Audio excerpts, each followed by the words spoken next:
Assalamualaikum warahmatullahi wabarakatuh. Bismillah, alhamdulillah, wassalatu wassalamu ala rasulillah Sayyidina Muhammad ibn Abdillah wa ala alihi wa sahbihi wa man walah, amma ba'd. Yang kami hormati Bapak Muhammad Bahauddin Ashum M.Hum selaku dosen pengampu mata kuliah Bahsul Kutub. Yang kami cintai teman-teman mahasiswa Yayan Kudus kelas BIA, semoga kita selalu dalam keadaan sehat dan selalu diberikan kesehatan oleh Allah Subhanahu wa taala. Di sini izinkan saya Muhammad Yusuf Rinaldi dengan NIM 201011004 dengan rekan saya Muhammad Fatho Rozak dengan NIM 201011003 akan presentasikan hasil kerja kelompok kami, kelompok 5, makalah yang berjudul Hadis Orang Menjadi Orang Yang Berilmu, Hadis At-Tirmidzi nomor 2569. Mari kita simak penjelasannya berikut ini. Menjadi orang yang berilmu, hadis At-Tirmidzi nomor 2569. Yang pertama, kritik sanad. Haddatsana Ali ibn Hujrin, haddatsana Ismail bin Ja'far, haddatsani Abdullah bin Sa'id bin Abi Hindin an abihi an ibni Abbasin anna Rasulullah sallallahu alaihi wasallam qala may yuridillahu bi khairan yufaqihu fid din wa fil babi an Umar wa Abi Hurairah wa Muawiyah hadza hadisun hasanun sahih. Artinya, telah menceritakan kepada kami Ali bin Hujr, telah menceritakan kepada kami Ismail bin Ja'far, telah menceritakan kepadaku Abdullah bin Sa'id bin Abi Hind dari bapaknya, dari Ibnu Abbas, bahwa Rasulullah Shallallahu Alaihi Wasallam bersabda, barang siapa yang dikehendaki Allah kebaikan padanya, niscaya dia memahamkannya dalam agama. Dan dalam bab tersebut juga diriwayatkan dari Umar dan Abu Hurairah serta Muawiyah. Urut-urutan sanad hadis tersebut yakni Rasulullah Shallallahu Alaihi Wasallam, Ibnu Abbas, Sa'id bin Abi Hind, Abdullah bin Sa'id bin Abi Hind, Ismail bin Ja'far, Ali bin Hujr. Biografi periwayat hadis. Perawi hadis. Yang pertama, nama lengkap Ali bin Hajar bin Iyas As-Sa'idi, kunyah Abu Al-Hasan, golongan tabi'ut tabi'in kalangan biasa, negeri hidup Baghdad, tahun wafat 244 Hijriah. 2. Nama lengkap Ismail bin Ja'far bin Abi Katsir Al-Ansari Az-Zarqi, kunyah Abu Ishaq, golongan tabi'ut tabi'in kalangan pertengahan, negeri hidup Madinah, negeri wafat Baghdad, tahun wafat tahun 180 Hijriah. 3. Nama lengkap Abdullah bin Sa'id bin Abi Hind, nasab Al-Fazari, kunyah Abu Bakar, golongan tabi'in, tidak jumpa sahabat, negeri hidup Madinah, tahun wafat tahun 157 Hijriah. Nomor 4. Nama lengkap Sa'id bin Abi Hind, nasab Al-Fazari, golongan tabi'in kalangan pertengahan, negeri hidup Madinah, negeri wafat Madinah. Nomor 5. Nama lengkap Abdullah bin Abbas bin Abdul Muttalib bin Hashim Al-Quraisy Al-Hashimi, kunyah Abu Al-Abbas, golongan sahabat, wafat tahun 68 Hijriah, negeri hidup Marur Rauds, negeri wafat Taif, tahun wafat 68 Hijriah. 2. Kritik eidetis. A. Kajian linguistik. Pendekatan linguistik adalah suatu pendekatan yang mencenderungkan bahasa dalam memahami hadis Nabi Shallallahu Alaihi Wasallam. Salah satu kekhususan yang dimiliki hadis Nabi Shallallahu Alaihi Wasallam adalah bahwa matan hadis memiliki bentuk yang beragam. Di antaranya bentuk matan tersebut yaitu jawami'ul kalim, ungkapan yang singkat namun padat maknanya, samsil, perumpamaan, ramzi, bahasa simbolik, bahasa percakapan atau dialog, ungkapan, analogi, dan lain sebagainya. Perbedaan bentuk matan hadis ini menunjukkan bahwa pemahaman terhadap hadis Nabi berbeda-beda. Di bawah ini ada tabel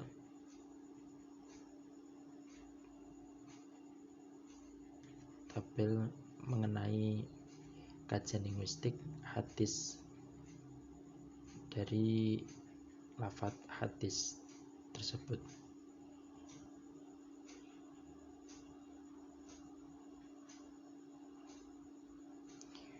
Jumlah kalimat mayurid jumlah ismiyah tajdidi sebabnya li'anna khobarun fi'il. Jumlah yuridillahi bih mudhara'ah al-istimrar yufaqihu fiddin mudhara'ah al-istimrar haddasani madiyah al-istimrar. Yang B, kajian komprehensif. Kajian ini berkaitan dengan mempertimbangkan teks-teks hadis lain yang memiliki tema yang serupa, baik dari segi lafadz ataupun maknanya. Berikut ini beberapa hadis yang hampir sama dengan At-Tirmidzi nomor 2569, yakni Sahih Bukhari hadis nomor 69, Sahih Bukhari hadis nomor 2884, Sahih Bukhari hadis nomor 6768, Sahih Muslim hadis nomor 1719, Sahih Muslim nomor 1721, Sahih Muslim nomor 3549. Teks hadis tersebut berada di dalam makalah yang telah dipaparkan pemateri.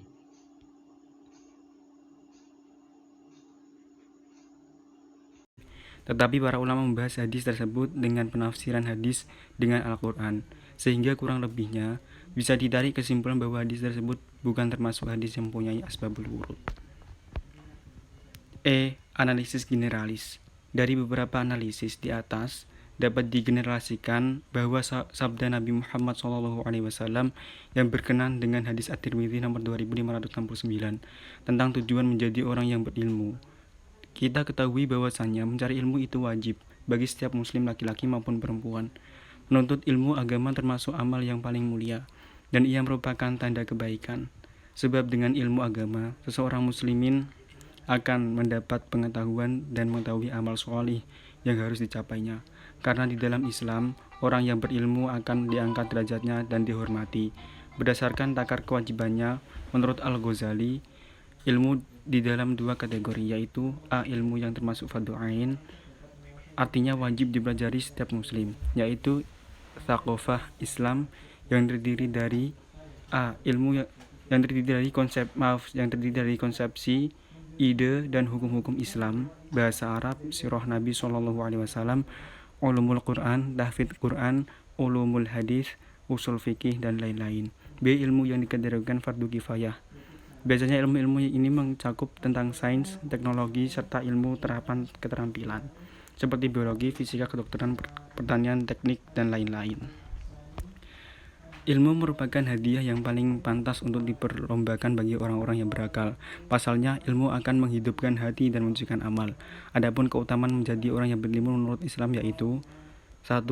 Orang berilmu akan dimudahkan jalan menuju surga. 2. Orang berilmu akan memiliki pahala yang mengalir. 3. Orang yang paling takut kepada Allah Subhanahu wa taala adalah orang yang berilmu. 4. Allah Subhanahu wa taala akan mengangkat derajat orang yang berilmu. 5. Orang yang berilmu adalah orang yang diberi kebaikan dan karunia oleh Allah. 6. Pahala seorang yang berilmu akan terus bermanfaat dan tidak akan terputus meskipun telah wafat. Yang ketujuh yaitu keutamaan orang berilmu adalah bermanfaat bagi sekitar. Dan yang terakhir, orang berilmu mewarisi kekayaan Nabi. 3. Kritis praksis. Hadis At-Tirmidzi nomor 2569 menjelaskan bahwa tujuan menjadi orang yang berilmu, manusia diciptakan lebih sempurna dibandingkan dengan makhluk ciptaan Allah yang lain. Kesempurnaan manusia dibandingkan dengan makhluk lainnya adalah dengan pemberian akal pikiran dalam penciptaannya. Akal inilah yang dapat membedakan manusia dari makhluk lainnya. Dengan akal itulah Allah Subhanahu wa taala memuliakan manusia, mengangkat derajatnya dengan derajat yang tinggi. Maka jelas kiranya bahwa menuntut ilmu pengetahuan memang diwajibkan. Dengan ilmu kita bisa meraih dunia, dengan ilmu kita dapat meraih ke akhirat, dan dengan ilmu pula kita bisa meraih kedua-duanya. Arti penting menuntut ilmu bagi setiap seorang muslim serta memperdalam ilmu bagi segolongan orang yang sangat mendapatkan perhatian dalam Islam. Di era sekarang ini, Belajar ilmu agama kadang masih dipandang sebelah mata oleh sebagian orang. Mereka lebih bangga saat anak-anak mereka ataupun mereka mempelajari ilmu-ilmu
Meskipun memang benar adanya bahwa zaman sekarang ilmu modern sangat penting untuk menghadapi kemajuan zaman, tetapi ilmu agama pun tidak kalah pentingnya.